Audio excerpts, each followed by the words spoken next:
نحمده ونصلي على رسوله الكريم اما بعد فاعوذ بالله من الشيطان الرجيم بسم الله الرحمن الرحيم رب اشرح لي صدري ويسر لي امري واحلل عقدة من لساني يفقهوا قولي.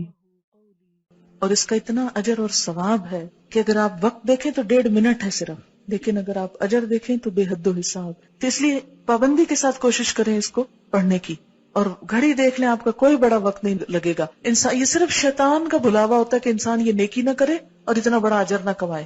شیطان کا بھلاوا ہوتا ہے یہ، لہٰذا وہ کہتا ہے وہ دیکھو وہ کام، وہ دیکھو وہ کام، وہ بھی ہے وہ بھی ہے، وہ چھوڑو پھر کر لینا، چلتے پھرتے کر لو، اٹھو اٹھو یہاں سے.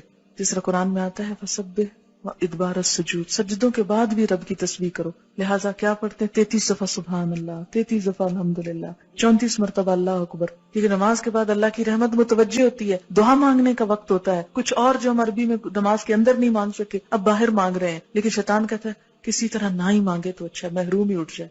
اس لیے آپ دیکھیں گے کہ وہ وقت بڑا تلخ اور سخت ہوتا ہے اور اکثر لوگ ورغلا لیے جاتے ہیں. 1.5 منٹ کے اندر آپ اتنا بڑا اجر کماتے، گویا آپ نے ڈھیروں مال صدقہ کر دیا جو ویسے ممکن نہیں. اتنا اجر ہے کہ ایک دفعہ نبی صلی اللہ علیہ وسلم کے پاس کچھ لوگ آئے، وہ پوچھنے لگے اللہ کے رسول صلی اللہ علیہ وسلم، ہمارے کچھ دوست ہیں جو بڑے امیر ہیں، وہ صدقہ کرتے ہیں ثواب پا لیتے ہیں، ہمارے پاس ہم غریب لوگ ہیں، ہمیں بھی کچھ بتائیں کہ ہم ان کا ثواب پا لیں. تو آپ نے فرمایا کہ تم ہر نماز کے بعد 33 دفعہ سبحان اللہ الحمدللہ اللہ اکبر پڑھو تو تم کیا کرو گے؟ ان کے برابر ہو جاؤ گے. بڑے بڑے صدقہ جہاد اور کیا کچھ کرنے والوں ان کو بھی پتہ چل گیا. پھر وہ آگے یا رسول اللہ صلی اللہ علیہ وسلم، وہ بھی یہ کرنے لگے، پھر وہ آگے نکل گئے. تو آپ نے فرمایا یہ اللہ کا فضل ہے جیسے چاہے دے.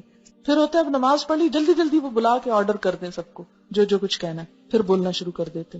لہٰذا تھوڑا سا اور صبر. وہاں تو فرض تھا چپ رہنا، اب کیا ہے نفل ہے چپ رہنا.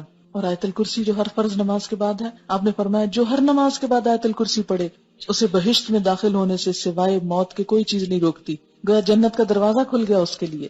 اسی لیے فرض نماز کے بعد جو آیت الکرسی ہے اس کا بھی بڑا اجر ہے کہ جو پڑھے گا وہ اس کے بعد فوت ہو جائے سیدھا جنت میں. لیکن آپ نے فرمایا یہ صرف انبیاء، صدیقوں اور شہیدوں کو یہ صفت ملتی ہے، ہر کوئی نہیں اس کی پابندی کر سکتا. کیوں؟ کیونکہ ہر بات جو نماز میں یاد آنی ہوتی، ہم کہتے ہیں یہ کون سی مجبوری ہے پابندی، آپ تو بول لو خیر ہے، وہ پوری کیفیت نہیں تاری ہوگی. اس لیے تھوڑا سا صبر اور، لیکن یہ آپ کا بائی چوائس ہے، اب آپ کی مرضی ہے آپ صبر کریں یا نہ کریں. لیکن جو کر جائے وہ اب وہ وقت ہے پھل توڑنے کا، اب وہ وقت ہے نتیجہ لینے کا، دعا مانگنے کا. اس وقت میں اگر آپ گئے تو گئے، چھوٹ گیا تو رہ گیا. کیونکہ اس وقت انسان کو فیل ہوتا ہے اچھا میں نے اتنی اچھی نہیں نماز پڑھی، کو بہت سیٹسفیکشن نہیں ہوتی. پھر انسان کو کہا سیٹسفائی ہو جاؤ، مانگو اللہ سے اللہ اور اچھی عبادت کی توفیق دے.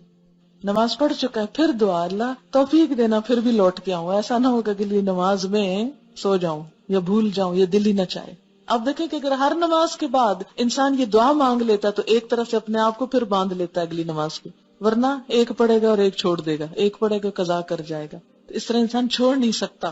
اسی لیے کتنی باحکمت دعا اس موقع پہ سکھائی گئی، رب اعنی، اے اللہ تو نے میری مدد کرنی ہے، اللہ ذکر کا کہ پھر تیرا ذکر کروں، شکر کا اور تیرا شکر گزار بندہ بن کے رہوں، وہ حسن عبادت سے بھی اچھی عبادت کروں. یہ جو ذکر ہے یہ مسنون ہے.